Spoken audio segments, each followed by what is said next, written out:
Hello guys, welcome back to another video. So it's usually 1 month I have not make any video on the facts, यानी कि कुछ एक महीने के आसपास हो चुका है और मैंने फैक्ट्स के बारे में वीडियो नहीं बनाया, बट एक वीडियो आई थी ब्लॉग की, तो दैट्स गुड। सो जैसे कि मैंने लास्ट एक महीना पहले आपको कहा था कि जो टॉपिक जो आपने दिया था बरमूडा ट्रायंगल, मरायना ट्रेंच और एटलांटिस आइलैंड, जो कि एक फिक्शनल स्टोरी है, सो इन तीनों का मैं अलग अलग पार्ट करूँगा। तो आज हम लोग बात करेंगे मरायना ट्रेंच के बारे में। तो यूजुअली ना गाइस वो एग्ज़ाम्स थे तो इसलिए वीडियोस नहीं बने, बट आई होप दैट ये वाला वीडियो आपको बहुत ही पसंद है, ठीक है। So let's start.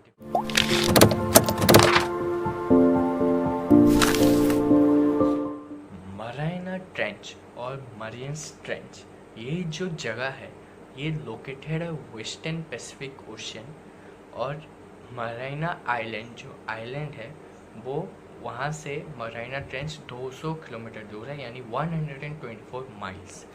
सो इसे deepest ocean trench, oceanic trench on the earth भी कहा जाता है।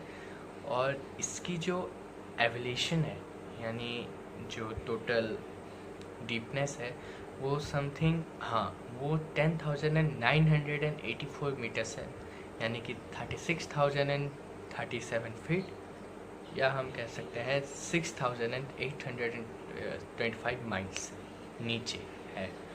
और इस जैसे कि बरमूडा ट्रायंगल को डेविल ट्रायंगल, हरिकेन एली, ये सब कहा जाता है, वैसे मरायना ट्रेंच को यूजुअली इसे चैलेंजर डीप, यानी कि कौन सबसे ज़्यादा नीचे जा सकता है, तो ये इस नाम से जाना जाता है, ये आइलैंड दूसरे नाम से। तो इसे चैलेंजर डीप इसलिए कहा जाता है क्योंकि यूजुअली लोग एक दूसरे को चैलेंज करते हैं कि आप कितना डीप, यानी कितने नीचे जा सकते हैं। तो यूजुअली जो बरमूडा ट्रायंगल है और जो मरायना ट्रेंच है, सो जो बरमूडा ट्रायंगल है उसकी जो शेप है वो ट्रायंगल में है, और जो मरायना ट्रेंच है वो एक कर्व के शेप में है, जिसे हम लोग क्रिसेंट शेप भी कहते हैं।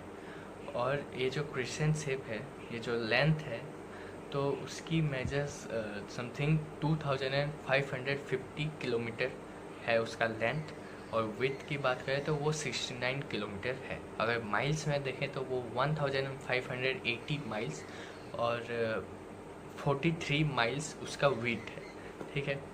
तो ये था चैलेंजर डीप, यानी मरायना ट्रेंच का शेप।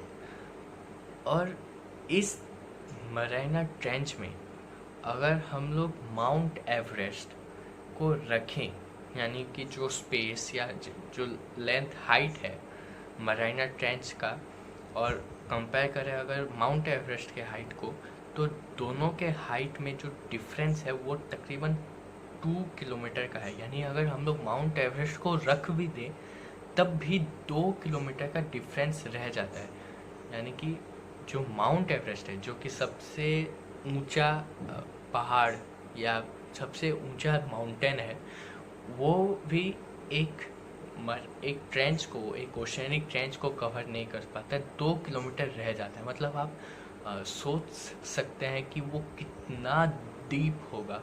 और यूजुअली ये एक ऐसी जगह जहाँ पे लोग जा सकते हैं कुछ फीट तक, यानी 6 फीट या 10 फीट।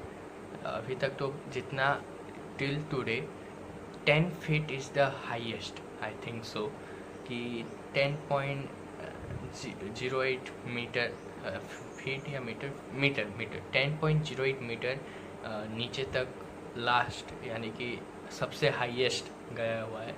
और अगर देखें इस जगह के बारे में, तो यहाँ पे यूजुअली लोग जाते हैं, इसे इसलिए चैलेंजर डीप के नाम से जाना जाता है।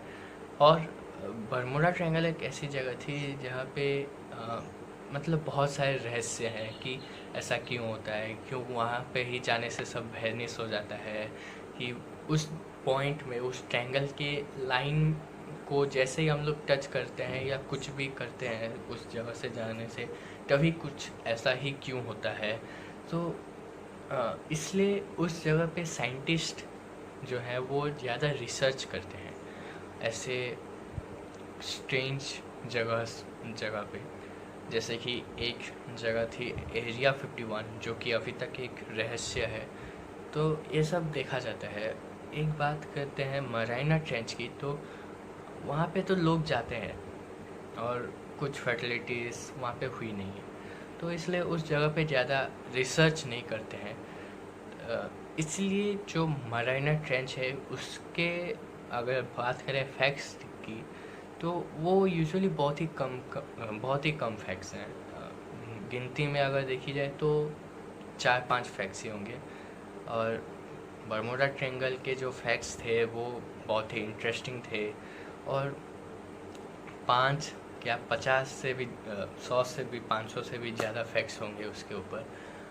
बट मराइना ट्रेंच के ऊपर इतने फैक्ट्स नहीं हैं। तो मराइना ट्रेंच एक ऐसी जगह है जहाँ पे we can survive at that place if we by chance if we go to the place and we there trap there, so we could survive easily. but जो बरमोडा ट्रायंगल है वो तो कुछ और ही है। अब अगर देखें मराइना ट्रेंच पे, तो मराइना ट्रेंच पे ज़्यादा कुछ ऐसे फैक्ट्स नहीं है, वो सब कुछ मतलब एक साइंटिफिक वे है। यानी अगर देखा जाए मराइना ट्रेंच को तो एकदम साइंटिफिक है, मतलब पूरा का पूरा साइंस में हो जाता है कि उसका वर्किंग स्ट्रक्चर कैसा है, या उसका जो क्रस्ट है वो कहाँ से आता है, जब रेन होता है तो पानी कहाँ से जाता है, ये सब जैसे हम लोग पढ़ते हैं रेन वाटर हार्वेस्टिंग में कि पानी जाता है रूफ में, फिर एक पाइप के थ्रू वो नीचे जाता है अंडरग्राउंड, और फिर वहाँ पे एक स्टोर होता है। तो ऐसे ही कुछ वर्किंग स्ट्रक्चर है मराइना ट्रेंच का। यहाँ पे ज़्यादा फैक्ट्स नहीं दिए गए हैं, बट फिर भी I will try to tell you some amazing facts. Because क्या होता है कि जब आप एक जगह के बारे में डिस्कस करते हैं या कुछ बातें करते हैं, तो सिर्फ साइंस या साइंटिफिक में अगर वो देखा जाए तो मराइना ट्रेंच एकदम भरती है वो साइंटिफिक से। यानी कि अगर यूजुअली मेरा वीडियो 20 मिनट के अंदर ही रहता है, बट अगर हम उस साइंटिफिक चीज़ें को देखें तो वो यूजुअली कम से कम 40-50 मिनट का वो वीडियो बनेगा, क्योंकि उसके बारे में एकदम क्लियरली डिस्क्राइबिंगली दिया गया है कि क्या क्या होता है मराइना ट्रेंच में, उसका वर्किंग स्ट्रक्चर क्या है, कितना उसका एटमॉस्फेरिक प्रेशर है, या कितना प्रेशर वो एग्जस्ट करता है, या उसका वाटर कॉलम कितना है, स्टैंडर्ड एटमॉस्फेरिक टेम्परेचर कितना है, स्टैंडर्ड एटमॉस्फेरिक प्रेशर कितना है, पीएच लेवल कितना है, और टेम्परेचर क्या रहता है यूजुअली। तो टेम्परेचर फ़ारेनहाइट में देखा जाए, क्योंकि अभी तक सेल्सियस में वो नहीं काउंट किया गया, फ़ारेनहाइट में देखें तो वो टोटल होता है 35 डिग्री टू 30 डिग्री फ़ारेनहाइट, यानी 30 degree Fahrenheit to 35 degree Fahrenheit उसका टेम्परेचर रहता है। और यूजुअली इस मराइना ट्रेंच को मोनूमेंट्स के हिसाब से भी लिया गया था, बट क्या होता है कि उतना नीचे सब लोग जा नहीं पाते हैं या घूम नहीं पाते हैं, किसी को स्विमिंग नहीं आती, या कुछ भी होता है, कुछ भी प्रॉब्लम होता है।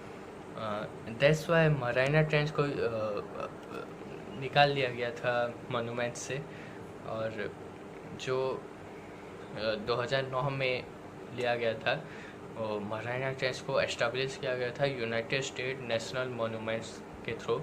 एक यूनिवर्सिटी है, एक जगह है, एक मतलब क्या है वो पता नहीं, मोनोथालेमिया, ये जो है इन्होंने फाउंड किया था ट्रेंच को, और ये आए थे स्क्रिप्स इंस्टीट्यूशन ऑफ ओशियनोग्राफी के तरफ से। एक रिसर्चर्स थे, वो एक रिसर्चर्स थे जो कि रिकॉर्ड किए थे डेप्थ, जो कि डेप्थ रिकॉर्ड था, जो मैंने 10.8 मीटर बोला था वो गलती से बोल दिया था, वो था 10.6 किलोमीटर, यानी कि 6.6 miles below the sea surface, यानी कि जो सी लेवल है उससे 10 किलोमीटर नीचे। तो वहाँ तक वो गए थे। कुछ डाटास मिले थे उनको, जैसे कि माइक्रोबियल लाइफ, यानी जो माइक्रोबियल लाइफ फॉर्म्स होता है, थ्रिव होता है, तो वो ट्रेंच में इजीली हो जाएगा। तो ऐसे ही कुछ फैक्ट्स हैं मराइना ट्रेंच में, ज़्यादा कुछ फैक्ट्स नहीं है, तो फिर भी मैं ट्राई कर रहा हूँ कि आपको फैक्ट्स दे दूँ।